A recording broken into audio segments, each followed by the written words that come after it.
Okay, Bismillah ar-Rahman ar-Rahim, Alhamdulillahi Rabbil Alameen, wa la aqibatu lil muttaqin wa la udwana illa ala dhalimin.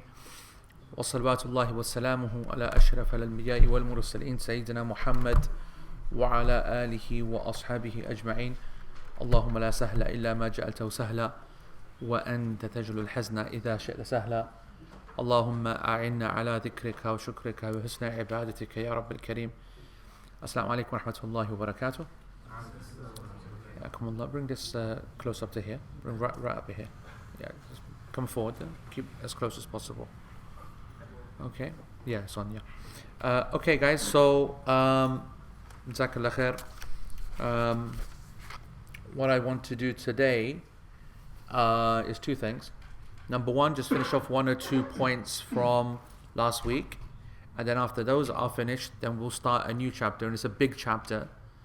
And an important one because obviously it's from the conditions of the prayer, but also because it has a direct impact in matters every single day, and that's the matter of awrah, okay, and all of the issues related to that. And we'll go in heavy with that because the matter of clothing and these kind of things we'll take it out of its specific nature, which is for the salah here, and we'll make it the issue of awrah in general and clothes in general and so on.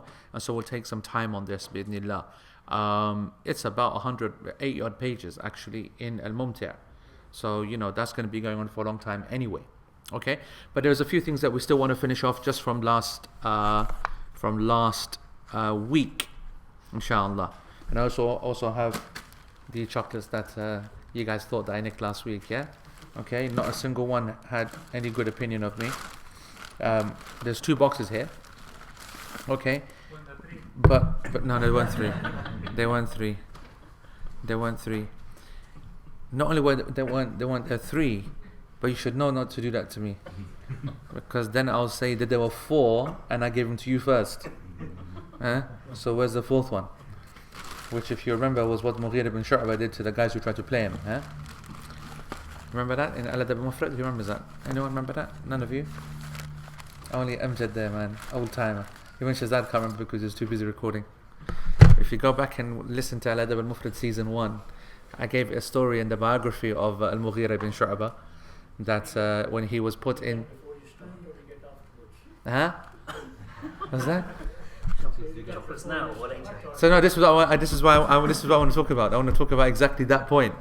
So Mughira ibn Shu'bah, he was put in. He became Sayyidina Umar ibn Khattab made him governor. I think of Bahrain,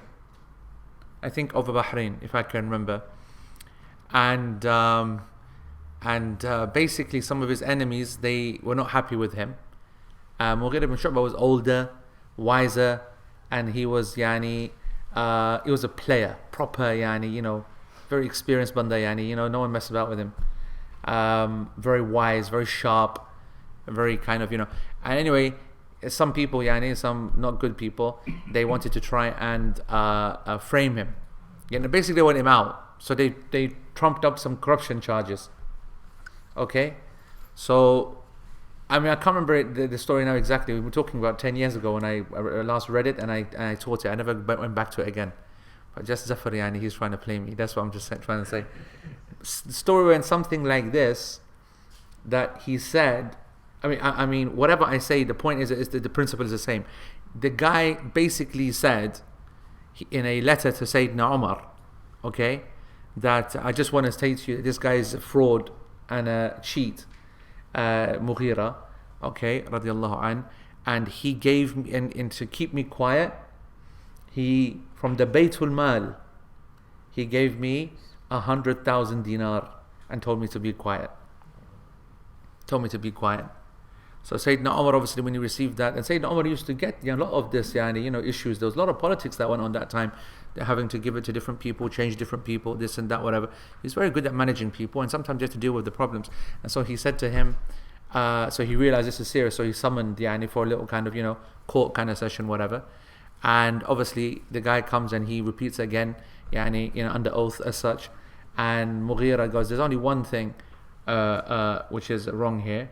I completely accept what he said. And everybody goes, but actually I gave him 200,000 from Baytul Mal, not 100,000. So, I'll take the hit for it. Amir al-Mu'mineen, I'll take my hit. Yeah, whatever punishment it is. But it was 200,000. So the guy then realized that he was dead now, yeah? He's also getting his hand chopped, yani. So he goes, no, I just want to say that he gave me nothing. He gave me nothing, I lied, I made it up completely. So no one could play Mughira bin Shu'bah, and Zafar yani tried to play me just now. So he should now next time not 100 lashes, no, at least 100 lashes. That's just to start with. Yes. So anyway, the second point is that because that they are of the Hakim Sean, he gave 2 boxes of chocolates. There's a mistaken kind of understanding going around that one is meant to be for the sisters and one is meant to be for the brothers. Now, considering that I can count these girls on 2 hands, okay, and I would need three people with all their toes and hands over here. That's clearly not insaf, clearly not al-adl, clearly not correct. So I think what we'll do is that we will open up. We'll chuck 5 or 6 over there, okay. 10, no problem. 10. We'll give them 10 sweets, and the rest will go to al-mustahiqeen, the people who deserve it correctly. Yes, because this is no joke. I mean, when was the last time we saw a rose's tub? I don't think I've ever seen a rose's tub. Can you even see that? Is that on camera? Yeah. Anyway, should we give it now, or is it too distracting? Too distracting. Okay. Okay. Relax. Okay, we'll give it after. It's not going to go anywhere. Right. Okay. So, there's a couple of things, by the way. I want to make an announcement right at the beginning and then also towards the end as well. We are looking for new folks who can help us out in our writing team, helping for our transcription of notes. They are nearly almost all complete. Every single thing that has been done, especially the extra, which took a lot of time, which was the additional class that we did on menstruation, and then a few more lessons will be up to date in the next week, inshallah. But we do need some help. So folks who are good in English, especially grammar, got a sharp eye for things like that, and are able to help transcribe. It's an awesome effort, and we want to try and make it even better. And we just need a few volunteers if you are willing to give some time. So especially those guys who are online, if you can what's the word? LP note takers lpnotetakers@gmail.com. Shazad will put it on the portal right now. lpnotetakers@gmail.com. If you could just email that, and with that in the team will then help you out in that inshallah. And especially if you have Arabic language, even a little bit of understanding of it, then that will be a great help. But if you don't, we can still be you'll still be of great help, inshallah. The other thing, of course, I wanted to give a thank you to the people in Sweden, where I was on the weekend. And of course, some of you will know, I wrote about it on Facebook, that myself and Shazad, we went to the northern parts of Sweden, a place called Kiruna, which was basically near the border, near the Arctic Circle. Might have even crept into the Arctic Circle. I'm not too sure what the radius of how it works, but super north, obviously. Not very cold at all. We missed out on our main aim. We went to see a really vivid Northern Lights. We did get to see it, but not as clean as we wanted to. It was very warm, actually. It was like 6-7 degrees, and it might normally be minus 30 at this time, minus 25, whatever, and that cold helps. But what was interesting is I wish that I could have done, and I really should have, to be honest, just recorded the session from there, just to show you, especially LP guys, especially those that have been with us in the last few months, at the end of last year, on the issues of the prayers. Because if you remember, when it comes to the prayer times, we've been discussing that a lot. That is so linked to the issue of the sun, and we went into a lot of detail about how the issues concerning the difference of opinion over Fajr and Isha are to do with the sun and it being underneath the horizon and the angles. You remember we discussed 18 degrees, 17 degrees, all that kind of stuff. Well, it's fascinating to go to an actual area where the solar angle on the horizon certainly is the sun, the tilt, the angle that the sun is hitting the earth at, because of the tilt of the earth at winter time, means that you don't actually see a sunrise, and that means you don't actually see a sunset. The sun is permanently below the horizon. It doesn't mean that it's pitch black. Oh, okay. I mean, I don't know. I don't think that you got areas which are pitch black. Okay, but what you have is that the sun will never go above the horizon because of the tilt of the earth at that time in the winter time, and it only happens for a small period of time. It's ajib, actually. If we'd been there a week ago, a week ago, we would have seen the sun come up and down for about 5 minutes. So you'd have seen it come up and then down and so on. But 5 minutes, 5, 6, 7 days ago, it basically has got to a stage where now it's right on the horizon, underneath the horizon if you like, and just the twilight is coming off the sky, into the sky, coming off the sun, if you remember how we described that. And so that's going to remain for the next few weeks, I believe, not long. And then you'll start to see the angle then change, and the sun will rise and then come back down very quickly. So what was fascinating is that therefore, as you guys know, that if no sun rises and no sun sets, meaning you don't see a sun, then there's only really 2 prayers that arguably can be prayed, 3 practically, but no Dhuhr and Asr, right?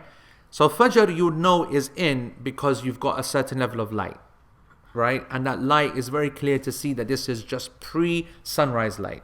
Yep. So that was easy to work out. But then the and Maghrib and Isha, well, the sun is absent, so that's clearly Maghrib.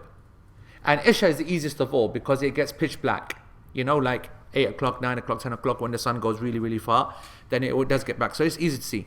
But Dhuhr and Asr, you can't see it. So what was interesting is that there were people there,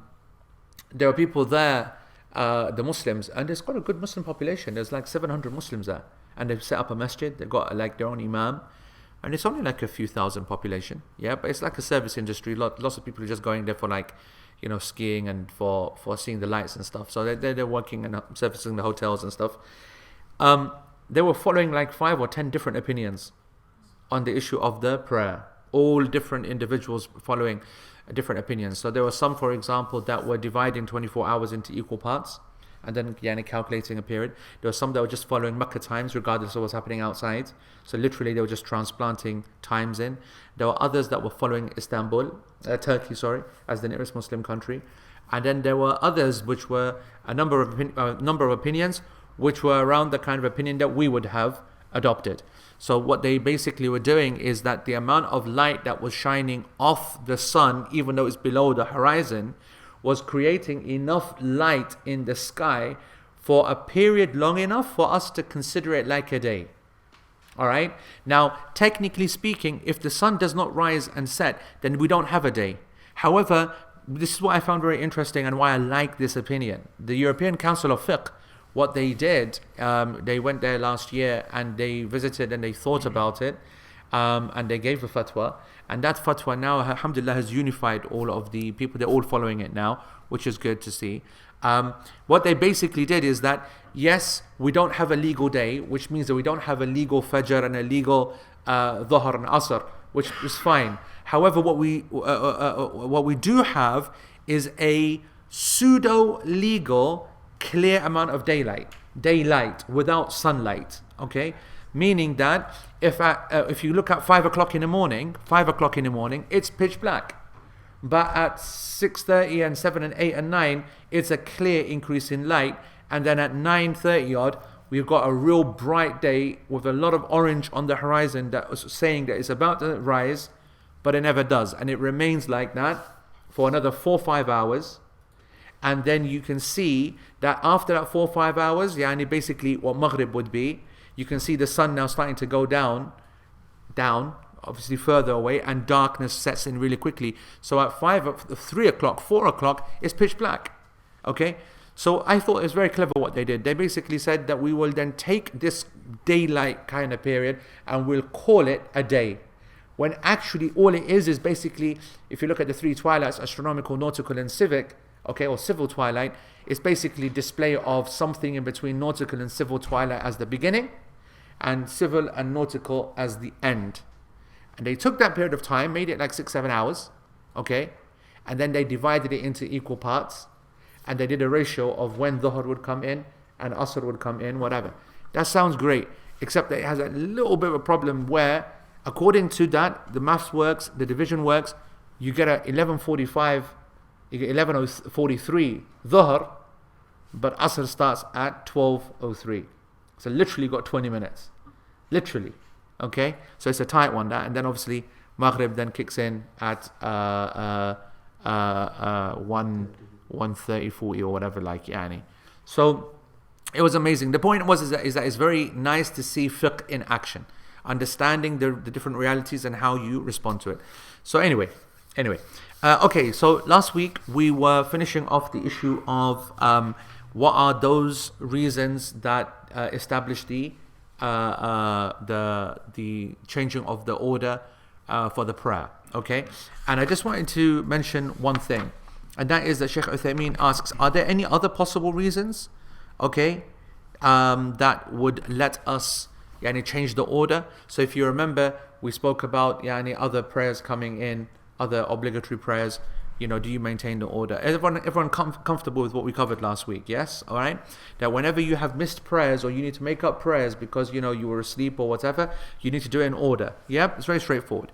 And the only time that you don't is that if you forget, or if you make it slips your mind, or if the current prayer is about to expire. And if the current prayer is about to expire, then that always gets the priority, and then you pray the others that you've made up in order. Okay. What I was going to add is, how about a jama'ah? How about a jama'ah? You have a congregational prayer which is about to be prayed. That's very different from the time running out. Yeah? Did we cover this last week? Briefly. What did I say? Oh, right. Okay, good. So you can understand that we've got 5 minutes left for Maghrib and you haven't prayed Asr. Okay? You've had a complete nightmare. You just walked in, mad traffic, whatnot, okay, or whatever reason, and you haven't prayed Asr, and Maghrib is nearly finished, and you've got 5 minutes left until Isha. If you've got 5 minutes left until Isha, that means you've got 5 minutes left to pray Maghrib. Not enough time to pray Asr. Okay? Asr is gone. Qurban ho gaya. Okay? So, we pray Maghrib, at least we get Maghrib in. Maghrib was prayed in its legal time, alhamdulillah. Now, whatever time it is, whether it's a minute left or whether not, or whether Isha has started, now you'll pray your Asr. You couldn't have made your Asr any worse, frankly. You missed it. Alright? And whatever is upon you is upon you. But the Maghrib at least you salvaged. Pretty good sense, yeah? However, what if you haven't prayed your Asr and it's getting late and you make that call that you're on your way to home and you see a masjid? So you pull over to the masjid, you say, I'm going to leg it in. I can see that Maghrib started 10 minutes ago, but I'm going to leg it in and I'm going to pray my Asr. You do come in and they're praying Maghrib. Got it? So, you haven't prayed Asr, they've prayed Maghrib, they're praying Maghrib, you are obliged to keep the order of prayers. What do you think happens here? The Imam, the intention of the Asr Salah, when he finishes. So, you join, let me just read the setup, okay? Let me just read the setup. Did that just change over? Oh, it did, yeah. Sheikh says, والقول بأنه يسقط الترتيب بخوف فوت الجماعة مبني على القول بأنه لا يصح أن يصلي خلف من يصلي صلاة أخرى. Okay, so the issue of tartib, okay, the issue of tartib about maintaining the order is entirely dependent upon another very important issue. And that is it permissible to pray behind a person with a different intention? Okay? Is that clear? This huge issue. Is it permissible for a person to pray with my intention, so my own prayer, behind another person, another prayer? Because if you think about it, if you don't answer this question, okay, then you're cutting your own, your own feet off. Because if you believe that that's okay, then we don't have a problem, right? If you believe that it's okay, then you could actually join an imam who is praying a later prayer with the intention for your earlier prayer, and you could then pray your prayer after, the next prayer afterwards, and so you would have maintained the order, and then the jama'ah thing does not come into a problem. Does that make sense? Yeah? So, for example, if you believe that it is permissible to pray Salatul Asr behind a person praying Maghrib, okay, so the Imam says Allahu Akbar and you say Allahu Akbar. Now you've got to pray 4 rak'ah and he's praying 3.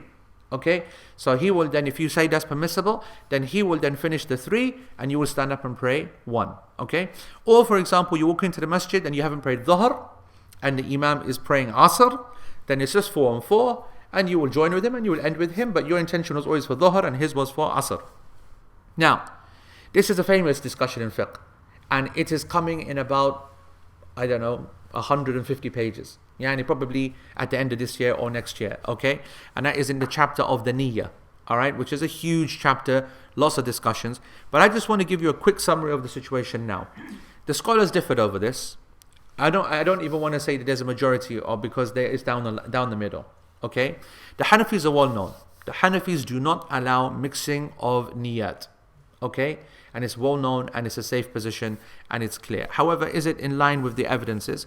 The Hanbalis do allow it, so do the Shafi'is, and in fact, if you were to argue in terms of numbers, in terms of madhahib, probably you'd say the majority do allow it, okay? And they have three key evidences, which I just jotted down. The first evidence is the hadith which is in Bukhari, hadith 5755. This is the famous hadith of Mu'adh ibn Jabal radiallahu anhu. The Prophet ﷺ and Mu'adh would pray Isha together, and then Mu'adh got permission to go back to his village and lead his people in Isha. His would be what prayer? Nafil prayer, okay, because he's prayed Fard already. What would be their prayer? Fard prayer. Two different intentions, and the Prophet ﷺ allowed it, okay? So a person who is praying an obligatory prayer is praying behind someone who is praying a nafil prayer, no problem. The other hadith is a hadith of Abdullah ibn Abbas, hadith narrated again by Bukhari, hadith number 667.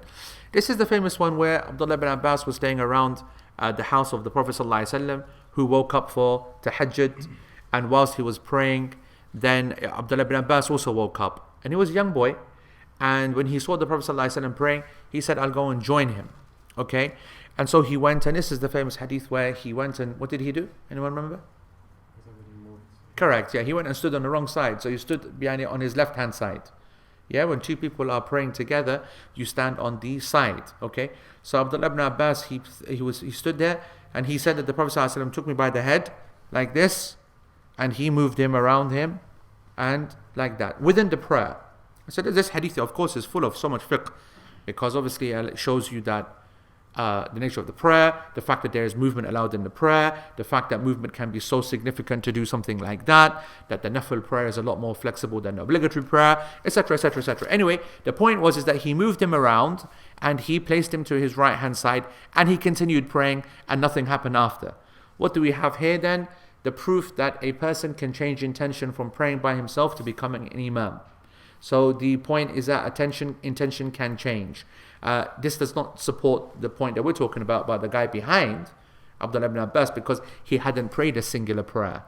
Okay, he hadn't prayed a singular prayer. He just joined you, so that doesn't. It just shows that intention can change. That's a separate point. Another hadith which is very similar to that is the hadith of Anas ibn Malik radiallahu anhu, when he went and he said in Sahih Muslim, I believe, yes, Sahih Muslim 1104, he said that it was Ramadan and the Prophet ﷺ came upon him at night time and he was praying, so I went and I joined him and I stood by his side, and then other folks then saw us, and what they did is that then they brought us back and then they lined up properly. So then we now have a person praying on his, by himself, and then now a line of folks, men, as well as this young boy, now all praying in a jama'ah. And the Prophet ﷺ, and Anas then said that the Prophet ﷺ then quickened his prayer and finished it, because he wasn't happy with that. Okay, he wasn't happy with that. What was he not happy with? Not the fact that his intention changed, because he carried on the prayer, but the fact that they had joined him in a prayer which he didn't want them to be joining him in, so that it didn't become too formal, so it doesn't become like an obligation upon the people. We know in the hadith of Bukhari, the other one, that when he came out in Ramadan for 1 or 2 nights, then the people started to really gather in big rows, and on the third night when he saw this, he didn't like it, and so he didn't come out the rest of the nights, and he did that, and he said that I did that so that it doesn't become obligation upon you. That's why Taraweeh is a sunnah prayer or nafil prayer. There's another fact, even though this did not happen, even though that the evidence for it is not strong, but we know that the scholars are generally agreed on the fact that if a person is praying behind an imam who needs to go and make wudu, or because he realizes he's got no wudu, that person moves forward and he carries on the prayer. He becomes a normal guy and then he becomes an imam. So his thing changes as well, intention changes as well. What I'm trying to say is that it does seem that the intention is not as strict and rigid as people may think. There are certain conditions, don't get me wrong. Don't make it out that a person can willy-nilly just do anything. Like for example, a person, he says that I entered into the prayer and then I realized that actually, I had prayed, let's think of one. Maybe he joins, he joins the Asr prayer and he hasn't prayed Dhuhr. And halfway through the first rak'ah, he realizes and he says, I haven't prayed Dhuhr. So, Ya Allah, accept it from me as Dhuhr. And he carries on. That's unacceptable because niyyah is a precondition. It has to be in place beforehand. Okay? So his prayer is actually voided. When he changes his intention, his prayer became void. What was the solution for this guy? Break his salah and then just go Allahu Akbar again. That's it. That's all he has to do. Break the salah, Dhuhr, Allahu Akbar, and he's back in again. Yeah, back in the game. So these indicate, as I said, according to Shaykh Uthaymeen certainly, and Ibn Taymiyyah, and so many of the scholars, but not all. You must know that there are not just the Hanafis actually, some of the Malikis maybe, but enough others that don't accept intention. They made many rebuttals. They said that all these prayers are linked to nafil prayers. Every one of these scenarios had some nafil aspect. But what you're saying is to do obligatory and obligatory. Okay? So there's an argument. Anyway, the class position is, and it will be, that you are allowed to change the niyyah, and it is supported by, as I said, many of the scholars and many of the evidences. That's fine. And if one isn't, now if one isn't following that opinion that you can maintain, then you are not allowed to break the prayer order. Okay, you're not allowed to break the prayer order, and you have to then make some kind of solution. If you had the opinion, by the way, and this is important as well, that the jama'ah is a condition for the prayer, which was held by some of the most extreme opinions that are seen in the prayer, such as by the literalists, the Zahiriyya. Ibn Hazm used to hold this opinion, Dawood al-Zahiri used to hold this opinion, that is that a prayer is a condition for it to be in jama'ah. Right? What does that mean, therefore? You can't pray yourself. Alright? You're not allowed to pray yourself. Now, if you're not allowed to pray yourself, and you follow that opinion, and you do not follow the opinion that you can combine, have different intentions, then we now have our next point, which is that it is permissible to break the order of a prayer in this scenario because of the congregation. Because if you are facing a congregation, you know you have to pray in congregation, because you just admitted that you are not allowed to pray by yourself. You got to pray in congregation. And number two, you don't believe it's permissible to stand behind this imam and have the intention for Asr while he's praying Maghrib. And so that's gone upside down. Yep. So then in this scenario, it is permissible for him to do what? For this particular guy, pray the Jama'ah and then pray Asr afterwards. Out of order, but it was okay. Does that make sense? Yes? As for those who said that no, it is okay to combine, to have different intentions, it's easy as we just said. He joins the salah, he makes his own intention, imam makes his own intention, and that's it. By the way, as I said, the condition that the prayer, the jama'ah is a condition for the prayer, is a strict opinion and not one that I accept. And the majority don't accept, in fact. Yes? One of the hadith, one of the hadith where one of the companion, when they finished the salah, this companion came in the masjid late, and Rasulullah said, who wants, I think, house in Jannah or something like this? Yeah, who will give your brother the reward, yes. So, I mean, the person, he led the salah, so that's his first salah. We don't know who led the prayer. That hadith does not mention who led the prayer. But let's say he... Either way. Yeah, either way, I mean, so whoever led the prayer, he's doing the first, the other person who's accompanying him with the salah, he's got different intention. Yep. And Rasulullah said, that's like giving a reward.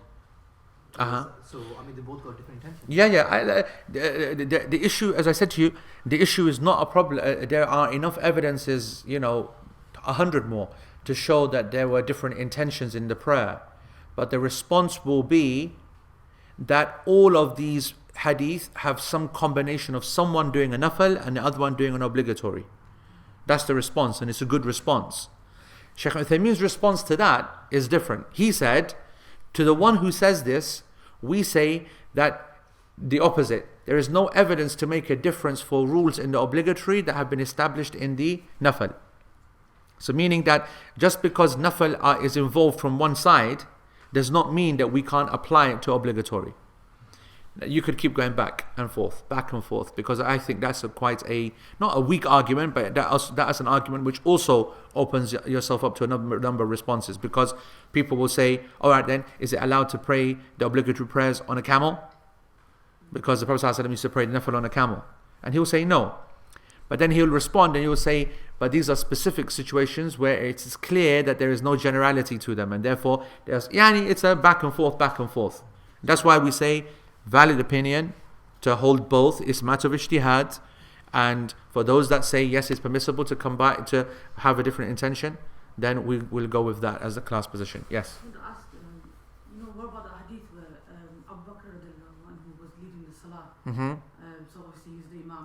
Yes. And the Prophet came, and then he became the imam. So Yep. Abu Bakr became the musalli, and then the musallis were following Abu Bakr's case.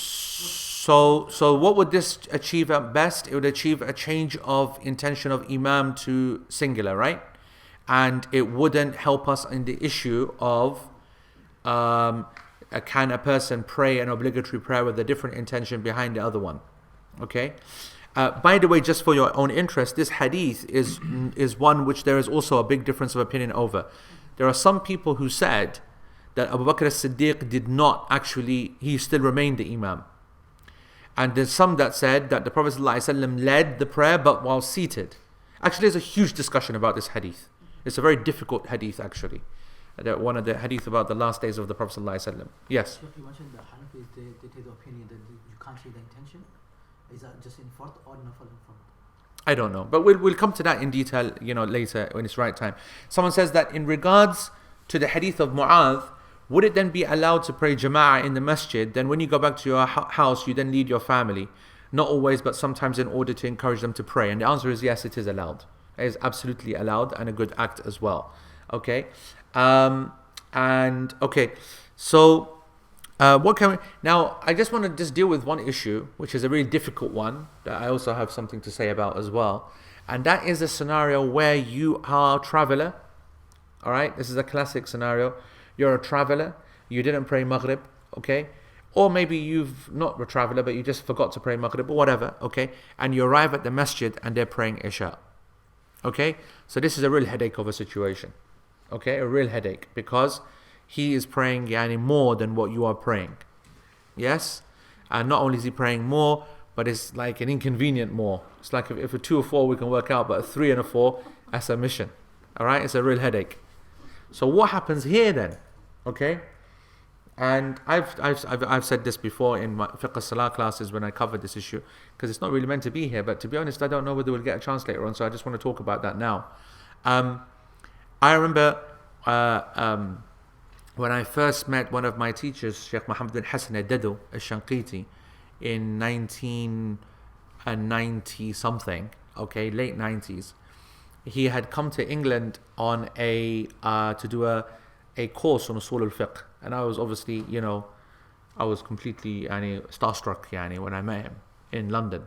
Okay, and he did it in Al-Muntada al-Islami, I remember, and I was just trying to find any kind of excuse to just speak to the guy. Yeah, I got him got a moment, and I couldn't think of anything to ask him, and I wanted to make myself look clever as well. Yeah, because I had an ulterior motive. I wanted him to give me a tazkiyah, which is basically a letter of reference to allow me to get into his uncle's madrasa in Mauritania, okay, which is called Al-Qura, right? A couple of hours out from the capital.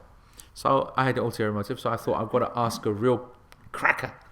I've got to show some fiqh, I've got to show some quality, I've got to show some moves. I was a young butcher, I was like 20, I think. Yeah, I was like 20 or 19 or 21, something like that. So I said to him, Sheikh, huh? Yeah. I'm an old guy, huh? Look at this. Finished, I finished. I was looking at this picture yesterday, there's nothing left now, but I'm gone now, khalas. Now you'll start to see me now, I'll shrink and I'll shrivel and I'll become an old prune like this, and a white prune like that. You'll be seeing, before I was an old man like this. And then LP year 7, I'll just be like this. White everywhere. Anyway, so and I remember I went up to him and I said, Sheikh, so the issue of a person who is combining Maghrib and Isha and he comes to the masjid, okay, should he do it like this or should he do it like this? Is what I said. He said, Ya Ibni, which is a bit, to be honest, which is now when I think about it, it's also a bit rough because he wasn't that much older than I was to call me my son. Yeah, okay. At that time, he was only probably about 30 something. Yeah, okay. So he goes, "No, come on, behave. 10 years. Then 17, yeah. Yeah, 17. I'll give you 17. 10 years. 17 years. No, you said 20. You were in your 20. Yeah, I was my 20. I said he was about 30 odd. You can't call a guy my son at 10 years. We can. But, it's a bit weird that. Anyway, so he goes to me, there are 9 opinions on the matter. I said, bloody hell. I thought, one idiot. Are you kidding me? I didn't want to make myself look like a plum. I said, yeah, those opinions as well. He goes, al-qawl al-awwal. And it was like literally, first impressions always the ones that last. It was a computer, it was. The first opinion, da-da-da-da. Second opinion, da-da-da-da. Third opinion, da-da-da-da. And each time he would say who held the opinion, by name, by this, by that, whatever, whatnot. I've asked the guy a random question and he's got it memorized in his head. Yeah. Fourth opinion, fifth opinion, sixth opinion, seventh opinion, eighth opinion, ninth opinion. I said, okay. Thank you very much. Thank you. So then I said to him, okay. I said to him, this is the classic mistake, classic Salafi thinking. I said, so what's the strongest opinion, Sheikh? What's the strongest opinion, Sheikh? Because we're Salafis, we only go for the strongest opinion. So he goes, well, there's no strong opinion. There's 9 opinions. It's first opinion, second opinion, like this. I got taught a lesson that day, Yara. I got taught a lesson. He goes, as for us, Asadat al-Malikiyya, he goes, as for us, the Malikis, then this is the opinion that we choose. Okay? And I'll be honest with you, I have stuck to that Maliki position ever since. Because I have also, when I became older and I thought about it more and more and I studied it, I became more convinced of the fiqh of that position. Okay? So the Maliki position on this, alright, is a complete cop-out actually. Is that you skank off the Jama'ah completely and you pray outside basically your missing prayer and then you come in, and if you catch something of the Isha then good, and if you don't then you missed it. And to be honest, that for me is spot on, that is. Okay? So the idea is, because look at the problem. If you come in and join, right, you're going to have to end up doing something weird. Okay? Weird number 1 is that you catch him in the first rak'ah, which means that after 3, you're going to have to sit down when Imam stands up. Imagine, full masjid of people, standing up, and you're sitting down. Everyone's going to be thinking you're the plum of the universe. Yeah? Or you've had a heart attack, or you've, whatever. Something, It's the people might stop the prayer and they'll come around, check you okay. Who knows what might happen. Yeah? Now, if you stop after 3 rak'ah, 3 things are going to happen. No, 2 things are going to happen. Either A, as is the position that's been narrated in one opinion from Imam Ahmed, okay, is that you actually will remain there like that and wait for the Imam to catch you up. So the Imam will give salam and he's prayed 4 and you were just chilling and you prayed 3. That's it, job done. The Shafi'i position, and it's also a position of Imam Ahmed, another riwayah from Imam Ahmed, is that you would finish your prayer. You would give salam and then jump up quickly and try to catch him before he gives. So you got at least 1 rak'ah of Isha and then you stand up and finish off 3. Okay? I can stomach that position. I can stomach it, even though it hurts, to be honest. Yeah, even that's a bit, The third scenario is that you wouldn't join in the first rak'ah, whether intentionally or unintentionally. Unintentionally, I can see that happening very easily. Just, dwar as he comes to the, walking really slow and just say, come on man, hurry up and go for ruku' quickly, and then let him go for ruku' and then get back up and then you join the salah. So you miss the first rak'ah and then you just pray with the imam and then you give salam at the same time at the end. He ends up praying 4, you only caught him for 3 and you prayed 3. Result. Yeah? And so those are, as I said, those are three opinions which are supported, as I said, by scholars.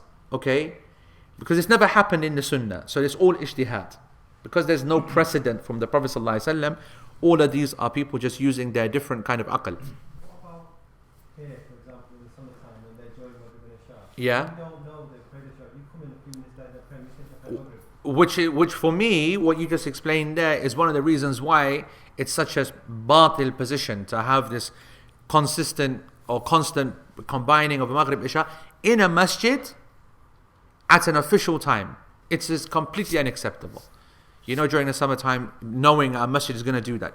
If you want to follow that opinion, do it at home yourself. You come in for Maghrib. Yeah, no, I know you coming from Maghrib and they're praying Isha. You don't know. And that shouldn't happen in a masjid, okay? I mean, that's another point altogether. So like I said, these opinions where you join the congregation, in my personal opinion, and of course the Hanafis and the Malikis and whatever, you are producing something unnatural that you are going to do, which goes against the hadith, جُعِلَ الْإِمَامُ أَنْ يُؤْتَمَّ بِهِ, that the imam has been placed to be followed.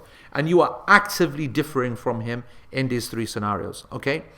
The remainder from position number 4 all the way to 9 are all combinations of the following, meaning that you don't come into the masjid, number 4. Number 5, you do come in, but you pray out of the way of the people. And this was the Maliki position, and that would work because Muslim country, and they have the courtyard outside, as you can imagine, and you can do it. Number 6, you would come in and like the Hanafis do at morning time, you know, pray in front of everyone, right? Sunnah prayer right at the back, don't care about anyone, who cares? And then just join the salah, end of. Number 7 would be that you would pray the Maghrib, you would pray the Isha, and this is its relevance to this chapter here. What happens? Order is broken and you don't need to worry about it. Because we follow the opinion that once you establish the Jama'ah, if you follow the opinion that the Jama'ah is a valid reason to break the order, well then the order is broken and you just pray your Isha with them and then you go back and pray Maghrib and it's a night for you, that's it. And then the final opinion, I think the final opinion, or the penultimate opinion, because I can't think of another one, but maybe you guys can think of one, is the other opinion which I adopt if you are in the masjid. Now, if you are in the masjid, there'll be 2 scenarios.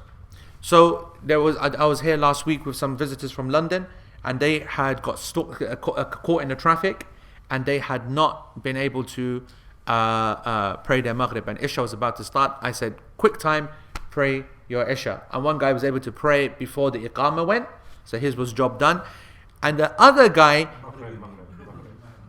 Maghrib, beg your pardon. He was able to knock out Maghrib real quick, and then he joined the Imam for Isha before Iqamah had done. The other guy had gone for wudu, and so I wasn't able to tell him. Whether he wasn't able to, whatever. So he joined out Isha. Afterwards, I went up to him, I said, by the way, you didn't pray Maghrib, did you? He goes, oh yeah, I forgot Maghrib. So this final opinion, which is my opinion, which is in this scenario, is that he has to now pray Maghrib and Isha again. What he prayed with the Imam was a nafil, and now he has to pray Maghrib and Isha again. That will be based upon an opinion which is different to what we're talking about here, which is that the Jama'ah does not give an excuse to break tartib. I repeat, that's when the Jama'ah, the congregational prayer, does not give you an excuse to break the order of the prayer. If you do not break the order of the prayer, that if you're not allowed, if you follow the opinion that the congregation does not allow you to break the order of the prayer, then what does that mean? It means that therefore, if you did pray the congregation, it meant nothing, because you still have to maintain the order. So now you need to go back and pray Maghrib and then follow it with the Isha, because you can't have, if you believe that the order is an obligation, then Maghrib has to have Isha after it. And if you've prayed Isha first with Maghrib, no, then you have to now pray Maghrib by yourself, Isha by yourself, and whatever. So there's about 9-10 opinions I just mentioned there. Did you understand? Even though he intended for Salah. Of course he intended for Salah. But if we say that tartib, order, is an absolute obligation, which does not drop because of a congregational prayer, then whatever he did is pointless, because he has to go back and maintain order. So he needs to go pray Maghrib and Isha. Yeah? Yes. And that is my position, by the way. That is my position. I will conclude what Sheikh says in a minute. Yeah. I want to ask, what is the level of importance of joining the Jamaat? So, for example, those brothers that miss missed Maghrib. Yes. Could they not make up the intention of combining, and then even though there's a Jamaat going on, could they not just keep away from the Jamaat and pray the Maghrib? So you're asking about two things, okay? Well, you're asking about one thing, but the other thing is more important. It's not about how important the Jama'ah is, which there was obviously different opinions. Some said, as I said, the condition of the prayer. Some said it's an obligation. Some said it's recommended, which is my position, and the position of the majority, that it is recommended to pray. But so you would say, right, if it's recommended to pray, I need to pray my Maghrib. Yep. So that's not the hadith in play here. The hadith in play would be, is it permissible for you to establish a congregation or another prayer at the same time that another one is being prayed? That's the problem. And that's why we say that the Hanafi opinion and the Maliki opinion, which is that they get around that by basically praying away from the people. And away is a judgment call. Would it be another room? Would it be outside? Whatever. That's why when people ask me on the phone this situation, I'm on the way, listen, I'm outside the masjid and I've got this situation, I tell them all the time, go home. Don't give yourself the headache. Just go home. Go home, pray your Maghrib and Isha. You messed up, you lost out the Isha Jama'ah because of your own lack of planning. And go home, take the hit, and pray Maghrib and Isha at home. If this was a Muslim country, I'd be saying to him, pray Maghrib just here outside. Yeah, where the, nice and warm and everything and dry and marbled. And then come in and then join in for the Isha prayer. You see, now, obviously the answers are going to differ according to the scenario at hand. Is that clear, everybody? Yeah? So now you know what happens if you come. Now I just want to conclude this point. This is what Shaykh then says. He says, therefore, فصار عندنا من مسقطات الترتيب خمسة أشياء وهي. So there are 5 things that allow you to, not cancel, change, alter the order. Yeah. Okay. So the order is obligatory, of course, but 5 things will allow you to do that. Allow you to drop the order. The first one is forgetfulness. Okay, we said that last week. And the second, number 2, if you fear that the prayer time is going to run out for the current one. So if you fear that the current prayer is going to run out, then you pray that and then you pray the other one later. The third is if you fear Jum'ah is going to go. Okay? Jum'ah.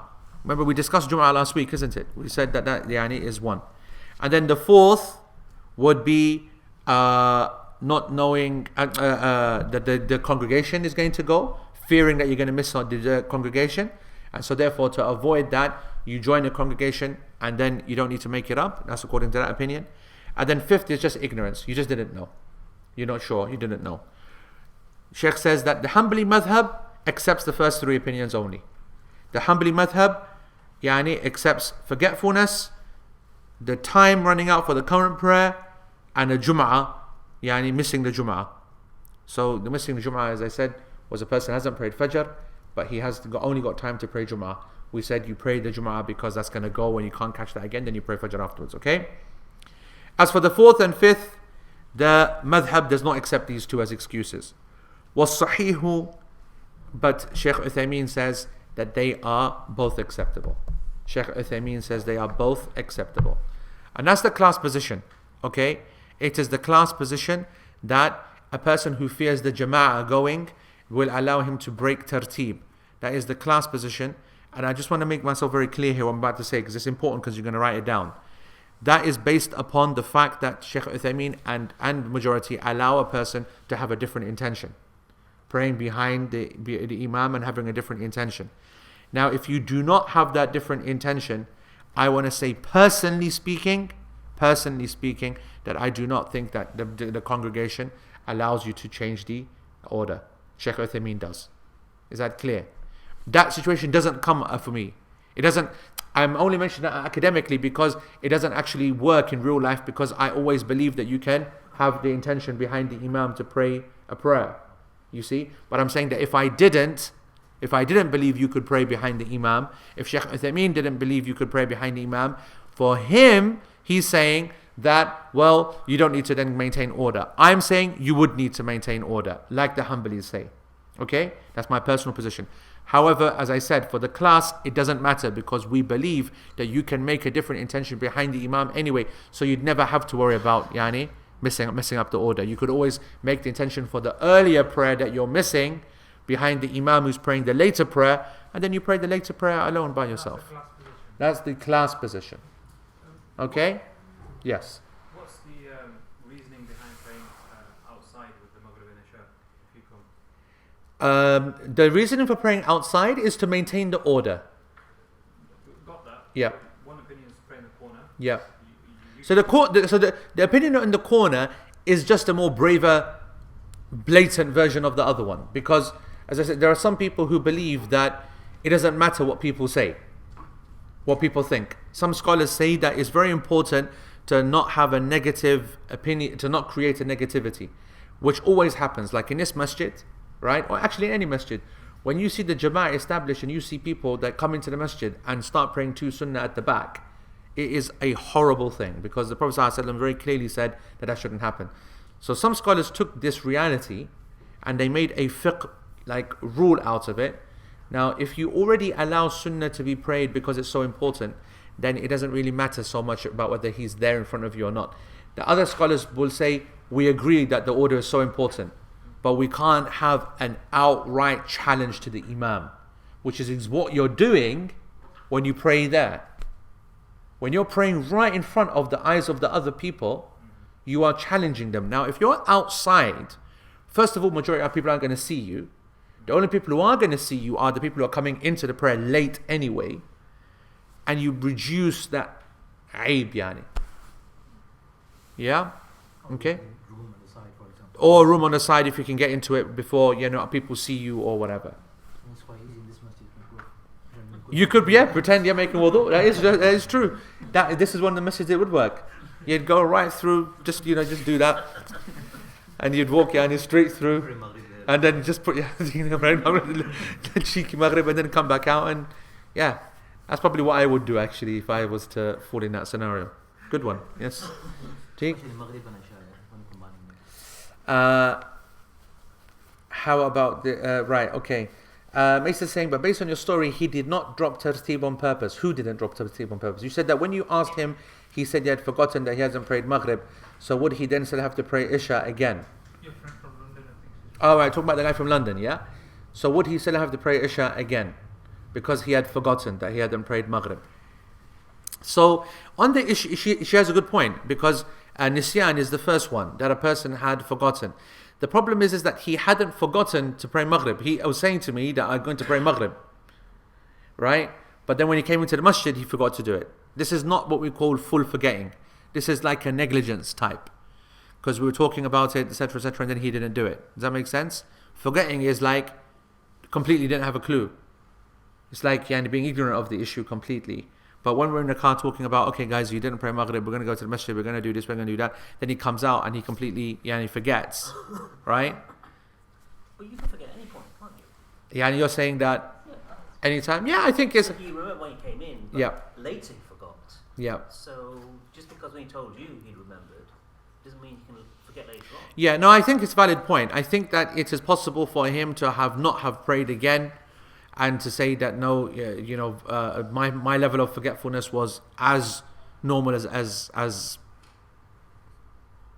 someone forgetting from the beginning, from 5 hours ago.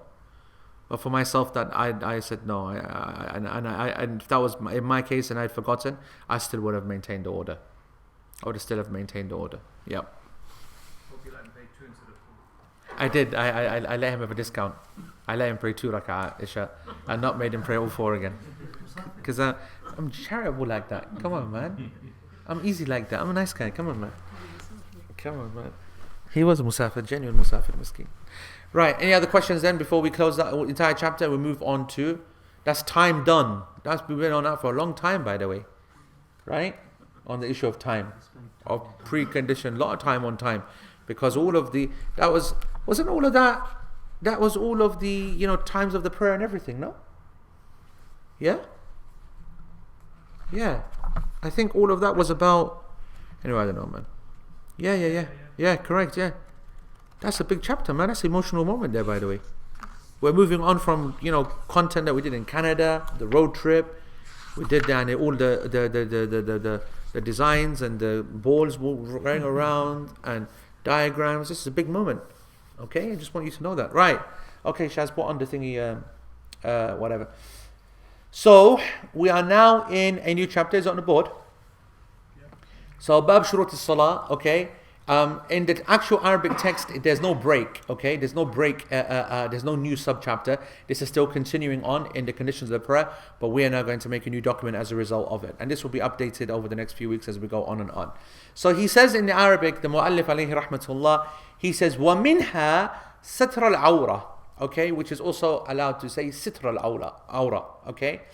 فَيَجِبُ بِمَا لَا يَصِفُ بَشَرَتَهَا وعورة رجل وأمة وأم ولد ومعتق بعضها من السرة إلى الركبة وكل الحرة عورة إلا وجهها ويستحب صلاته في ثوبين ويكفي ستر عورته في النفل ومع أحد آتقيه في الفرض وصلاتها في درع وخمار وملحفة يعني for the obligatory prayers ويجزئ ستر عورتها يعني it's sufficient just that ومن انكشف يعني uncovers انكشف بعد عورته وفحش أو صلى في ثوب محرم عليه هو يعني أو نجس أعاد يعني الصلاة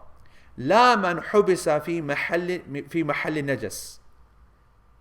Yeah, that's sufficient. That's sufficient. Go up, Shaz, to the English. Okay. So this is the next big condition, precondition of the prayer, is the covering of the aura. And in the translation, I did not translate aura as nakedness. I left it as aura because we're going to spend a lot of time on that. Is the covering of the aura. It is obligatory to cover it, the aura, with something that does not show the skin. The aura of a man, a female slave, an walad, we'll define later, and a partially freed slave is from the navel to the knees. However, the entire body of a free woman, meaning non-slave, is aura except for her face. It is recommended for a man to pray in 2 garments. It is sufficient for him though to cover just his minimum aura for the supererogatory prayers, the nafil prayers, but he must also, in addition to that, cover one of his shoulders in the obligatory prayer. It is recommended for a woman to pray in a shirt, a head covering, and a garment covering the rest of her body. However, it will suffice if she also only covers her aura. If some of one's aura becomes significantly uncovered, or prays in an unlawful garment, or it is impure, meaning the garment, then they must repeat the prayer. One, however, does not repeat it though, if they are confined in a najis place, in a impure place. Alright? So that's the text, which will take us for probably a couple of weeks. And I just want to give you the meaning of these 3 paragraphs in a few minutes, okay, to give you a summary, which might actually be a better idea than starting it neat, or I could do that as well. So basically, leave the text, the English on the screen, on the screen, yeah, on the portal. Okay, so I want you guys to look at the English here, and I'm basically going to give a commentary to it, which will basically cover the next 4 weeks. Okay, so we're covering the aura, all right, and this word aura we're going to look at in the first today. I think we'll do. What does it mean? Where's that word come from? What's the issues, etc. Now it is obligatory to cover this thing called the aura, this part of the body called the aura, with something that does not show the skin. Bashar is skin. La yasif bashrataha, meaning that it does not describe the skin. All right, so we're basically talking about something which is opaque. Okay, something which is opaque and not translucent.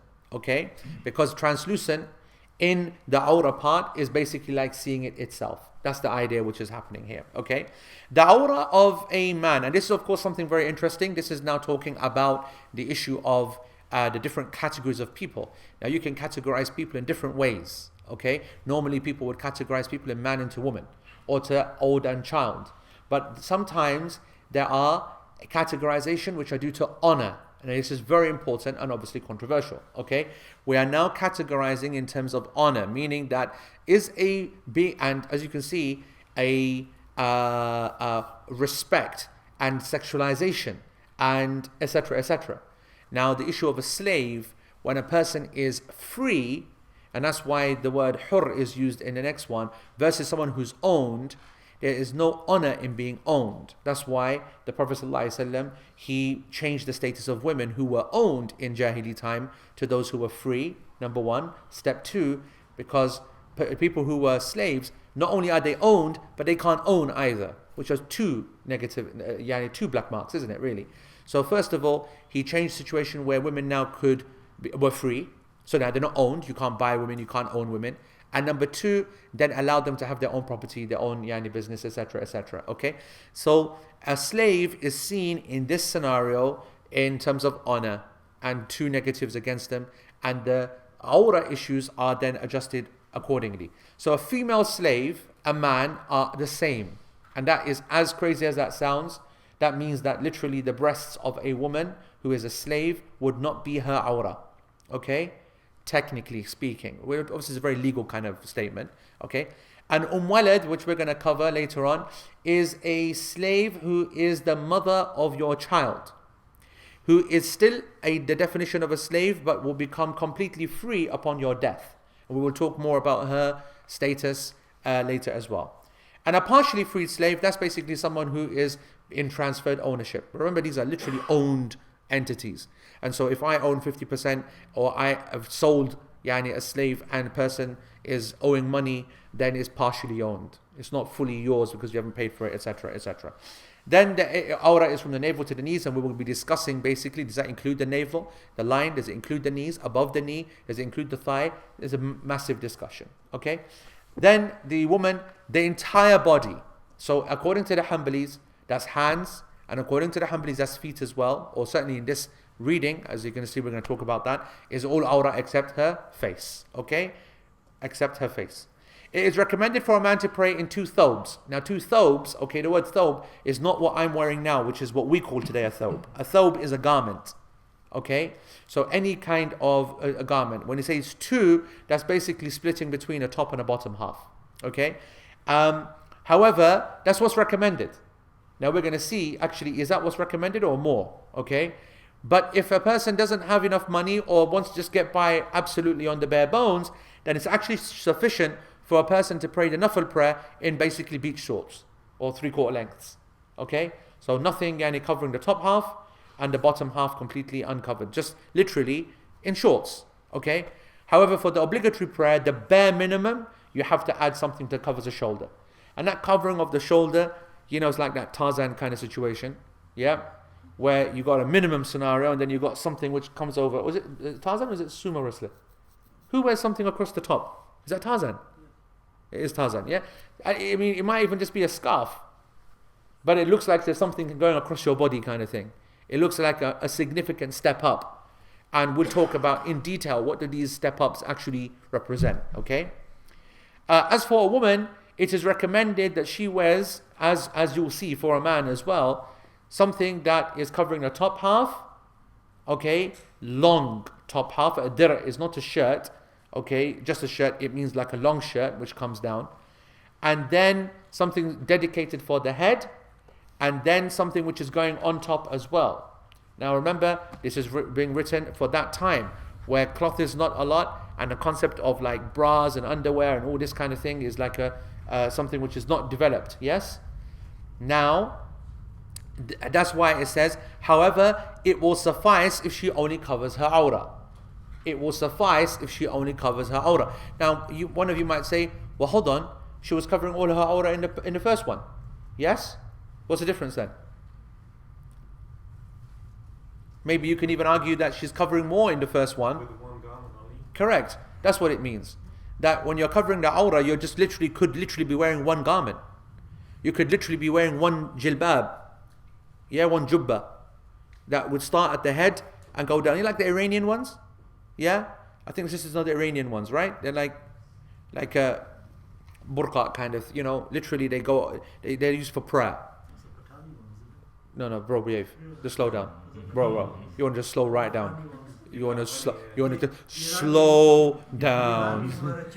You just want to... No, chadar is something different, yara.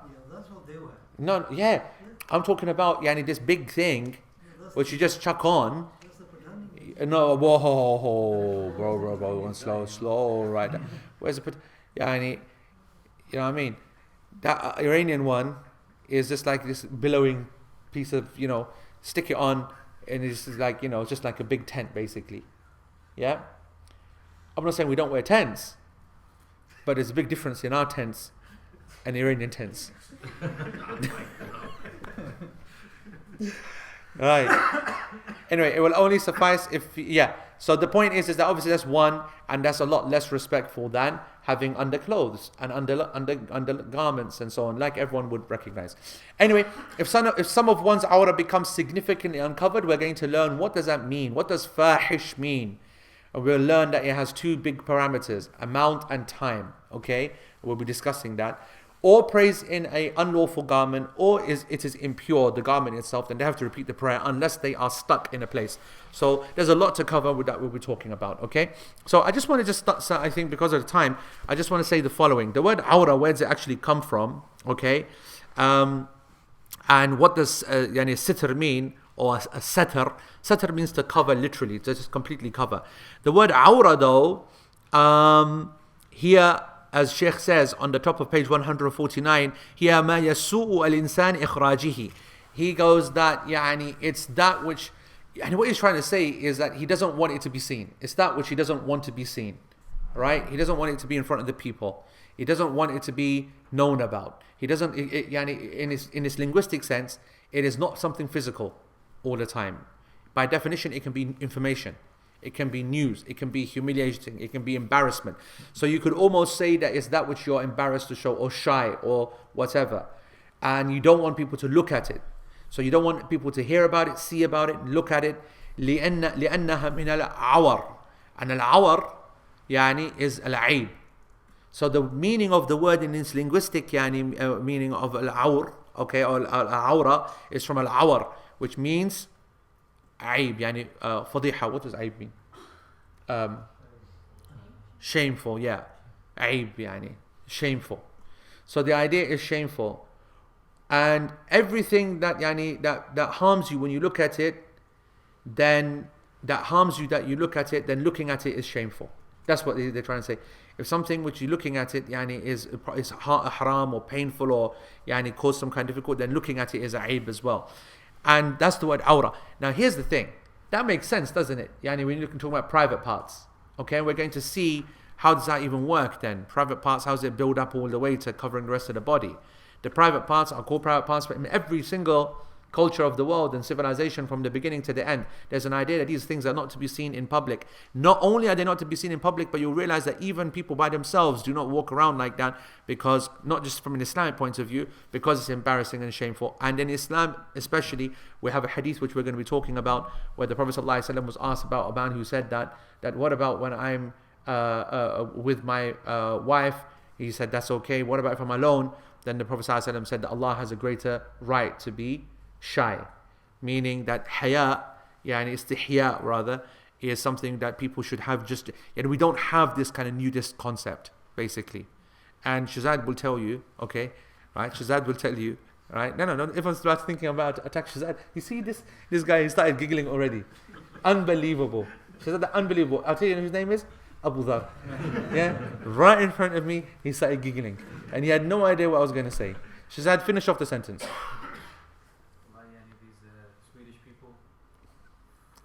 These Swedish people, they have got no haya at all. Even in the cold. In the cold? They get worse in the cold. Alana Kasmi, my eyes been burnt. You know what? I have to literally schedule in 3 umrahs just to clean my eyes. For the 3 moments, 3 occasions where we were tested, the eyes were tested, the eyes were burnt. So I'm going to be going on Umrah on Friday, inshallah. First Umrah is just for general yani, life. But the 3 after I would have to do just for Sweden. All Shahzada's fault. Oh, really?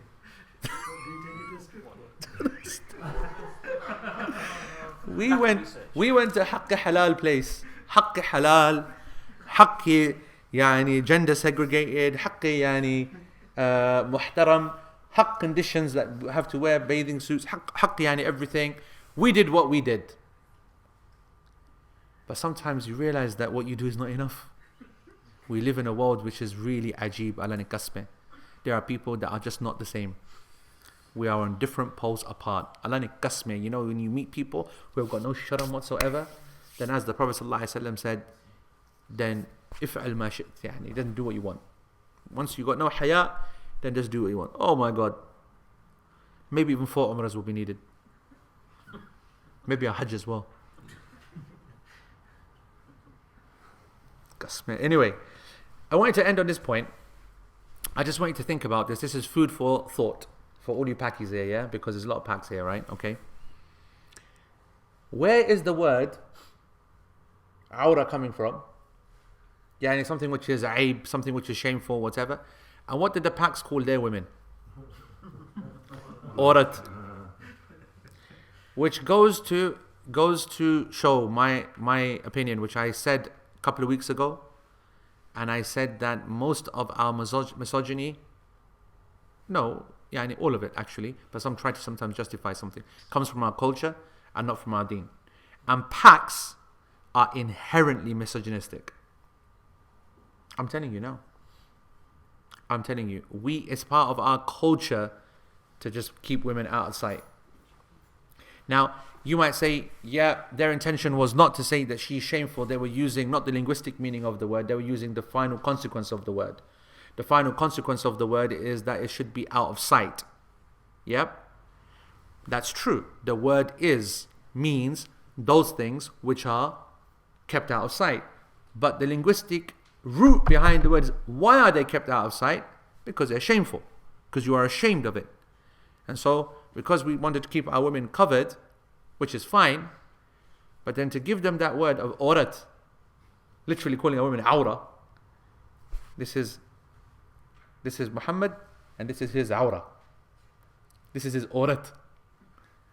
This is what we're saying, isn't it? So this is something that all the Paks have got to clear up and balance in their own consciences. Must be from Farsi.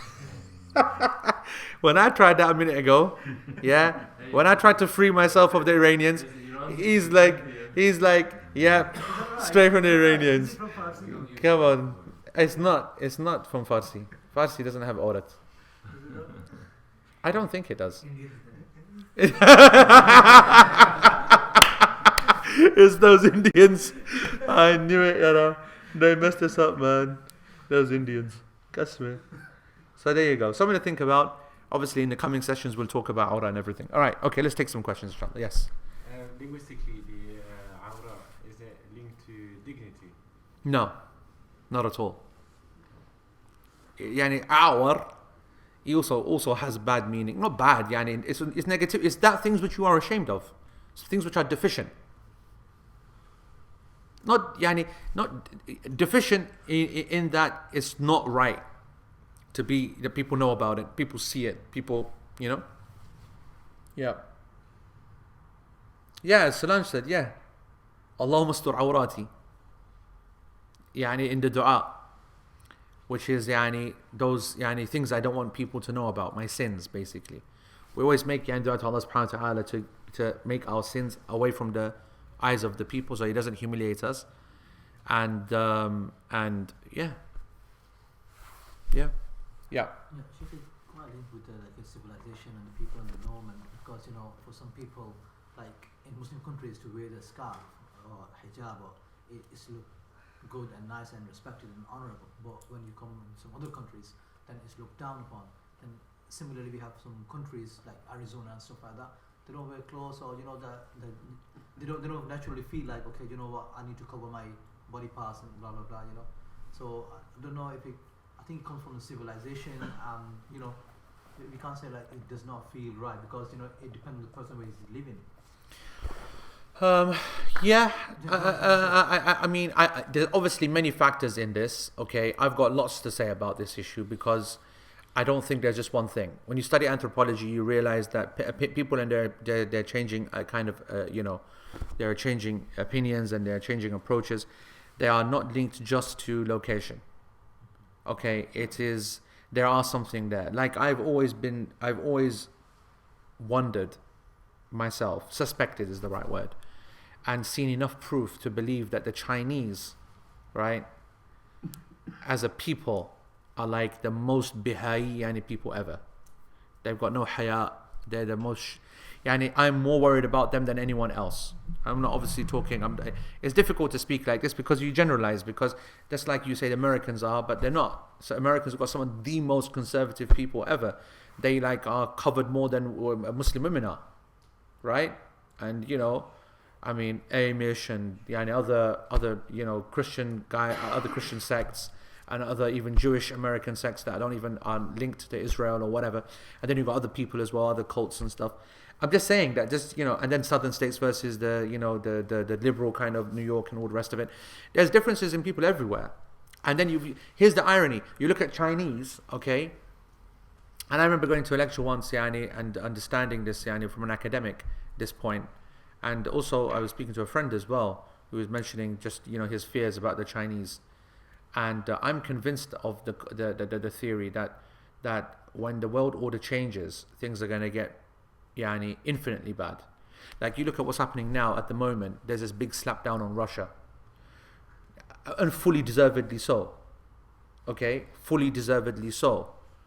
But it's only really come to light because America has pushed Russia into the limelight. Okay? Here's the thing. Whilst the Americans have been doing all of this killing and all this kind of, whatever, the Russians have been doing it and the Chinese have been doing it more so than the Americans. And now at the moment, it's just that public opinion is now focused upon Russia, so now it's in our spotlight. The Chinese are in... did anyone not... just think about this for 1 second. Why haven't the Chinese helped out? What the hell did the Chinese do? Why haven't the Chinese gone and sorted out, jumped in and slapped Russia and Iran and even America? Why haven't they? No one's even focusing on them at the moment. Sure, they're not doing the bombing, but they're killing with a far higher impunity many other Muslims in many other places. And they're just waiting for their moment. What I'm trying to say is that when it comes to crimes, there are people out there that are doing all kinds of things, whether it's Muslims with Bashar, or whether it's Americans, whether it's Russians, whether it's whatever. Here's the point, that when the thing changes, Russia is going to be left behind. Chinese are going to walk all over the Russians, okay? In 10, 20, 30 years, whatever it is. Money-wise, population-wise, technology-wise. And that, I think, is when the world's going to take an even bigger nosedive than what it is right now. If you can ever imagine that. At least this is the crazy part. At least Americans and even maybe Russians, okay, have some form of Christian restraint. They have some attempt at justice. They have some kind of connection to God. They do believe in some kind of requirement of courts and process and innocence and whatnot. That there are something, right? In these places, you still hope and think that someone's going to have a court or some justice or fairness. You can maybe appeal to reason, despite their constant crimes. I don't think that's the case with the Chinese now, let alone later. The Chinese, when you look at their approach to killing, they made the killing into a art form, where it's so gruesome and so sick and so crazy. Before the Americans were just doing simple things of blowing people up and just shooting in the head. The Chinese were like masters at carving people up and doing all kinds of crazy behavior, and triads out absolutely off their head. When there's people out there in terms of food, they have an understanding of what is disgusting and what's not and what's whatever. Chinese, they don't eat anything. They don't care about anything. Their conditions, whatever. Right? When it comes to nakedness, one of the saddest things, with all of my love to Malaysia, of going to Malaysia, Muslim country, is that it is dominated by the Chinese. Obviously, you've got to play politics, and they're far richer, and a lot of Chinese people are in Malaysia living and business and whatever. But you go to China, you go to Malaysia, and you will see some of the most bihayai kind of display of nakedness ever in any country. I when I was walking around in Malaysia, I was like, I've had enough of this. Going out to KL or the towers or whatever, you see nakedness on a different level, and it's just Chinese women. And they've got no shame whatsoever. Top, bottom, this, that, it's just no shame. You never saw that. We should say, I never seen anything like that, even 10% of that in the Western countries. So who knows? I mean, that's not. But then, the big contradiction then comes that you got another kind of image of China, which is all about honor and respect. No need for the law. That there is a code which is amongst people which is far stronger. Wearing of robes and everything. No one goes around naked. That old samurai kind of tradition, the ninja tradition. Yeah. Japanese, Is that Japanese? yeah, Japanese. No, but it has. But I mean, no connection to the Chinese. No, samurai and or whatever, but no connection to this tradition into the Chinese. The robes, They got rid of it, the cultural revolution. Completely. Pretty much. I don't know. I've never been, but people. It's always It's not like Confucius, all isn't it? this tradition. Confucius, he says, Confucius, he says. I'm pretty sure. I'm the pretty sure. martial arts, the history is mainly from martial arts, and the clothing is from China, and the long dresses, the clothes, and honor. It does have a Chinese link. Yeah, but just to make sure, because his point is correct, it is Chinese in origin. In origin, Yeah. So that contradiction. So that's why you can never just label a people or just label a civilization. That's my point I was making. That each one have got such an extreme display of madness. I remember just one story again, but it only takes one story. Pakistan you think of as respectful and this and that, and when you read the stories of people who chop up people or eat people or rape girls and things like that, you don't naturally think of Pakistan or Muslim country or Muslims. And I will never forget the day that they found that guy. His name was Javed Iqbal, if you can remember. Anyone can remember. I mean, his name is printed in my mind, actually. 10 years ago, 20 years ago, 15 years ago, the one who had chopped and eaten all the kids and whatnot.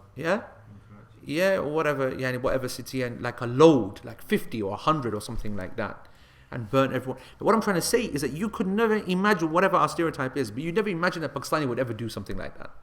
You'd think there's enough core, basic, generic value, regardless of religious or not, cultural or not, but you just wouldn't.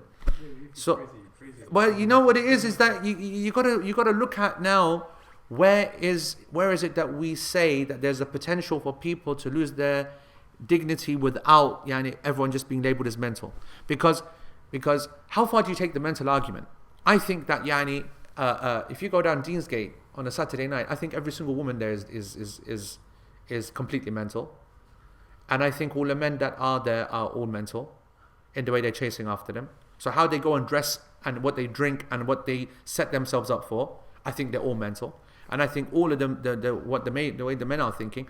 So what does mental mean now? Do you know what I'm trying to say? They're not mentally sick. They would never be accepted as mentally sick in a court of law, right? So does a person who chop up children or whatnot, is he mental? Of course he's bloody mental. But then is he? Where's accountability for crimes? He knows what he's doing. I mean, Mama could give a lecture on that. That's exactly what he does. Deciding whether someone is culpable or not for crimes or not, and that's something else. But I'm just saying that there is a major issue of shame and honor, which is not just as straightforward as we think it might be. Allah Alam. Haji. Talking about shame.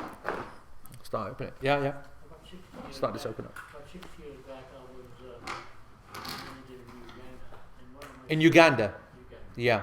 and one of my salesmen was called Karamajong. So he was from a tribe that was Ugandan, ethnic Ugandan. Hey, I was in Uganda, basically control. Yep. One of my salesmen was from a tribe called Karamajong, which is southeast of Uganda. Yeah. And I said I want to go and see the homeland. Right. The tribal areas of Uganda you want to see. Yeah. So we go in there, from a place called City, Bale, and we drive about 70, 80 miles. And before he goes to meet the chief, he stripped naked. He took his clothes off. Everybody that he saw had nothing on. He said, if I don't do this, they think you are hiding a disease. Hiding a And disease. he was with me, and he took off his clothes and everything, trousers off, and then he said, this is what she, this is his wife, and this is no clothes. I No see. clothes whatsoever. We're talking about shape. He said, yeah, what is wrong with you? What did you do? Islam is saying, Islam wants to know. I didn't want to take off my clothes. You didn't want to take off your clothes. They didn't ask me, I didn't do it. Probably even stayed around. He went and told them this is my boss Huh? from Kampala and all that sort of thing. And so I had taken some gift for the chief and they gave it to me. She's very happy to accept it. And I said, right, let's go now. So naked, completely naked. Ajib. Men and women, Ajib. young and old. Yep. Yep. Shazad wants to say that that's what he saw in Sweden as well. Men and women just out there, no nudist camp, no war, no nothing, just naked. You know what is this? I'm going to forget Sweden, but I'm talking about this tribes seen in and many other tribes also. Now, but see, I can make an excuse in my mind. I can make an excuse for these tribes because they don't. I don't know. I guess when you're living in that environment with zero out kind of connection, I would say two things. Number one, maybe people do have a lot to hide, and they do. Okay, right. But number two, clothes are an inconvenience, yani, if it's nice and warm, isn't it? Really. Not that. I mean, there are others who cover half some themselves with skins. I mean, Yep. there are other tribes. Yes, other tribes that just cover the private parts. Correct. Yep. Just do the lower part, and that's all. Yeah. Yeah, you're right. I think you deserve some chocolate for that. I know exactly, man. Tight packs, man. Everyone going around not giving. No, for you. I know. Yeah. just want to say, mashallah, the packs aren't point according to the Hanbali madhab, that it is recommended for men to put in 2 garments with a kameez, Shalwar kameez. Mashallah. You see that? Hanbalis and patch. Shalwar kameez. I heard a check about the article as well in UK. Apparently, they're trying to open like a naked city as well in UK. A nudist city. Naked city. A naked city. In UK. In UK. It's Bagali is. Naked city in UK. He'd freeze. Abdul Hakim says the Japanese tend to have a stronger focus on honor and respect, although it is found on both. We say Abdul Hakim, Jazakallah for a chocolate that we're enjoying right now. And that's what matters. Okay, Jazakumullah khair. سبحانك اللهم وبحمدك أشهد أن لا إله إلا أنت وأستغفرك اللهم وأتوب إليك والسلام عليكم ورحمة الله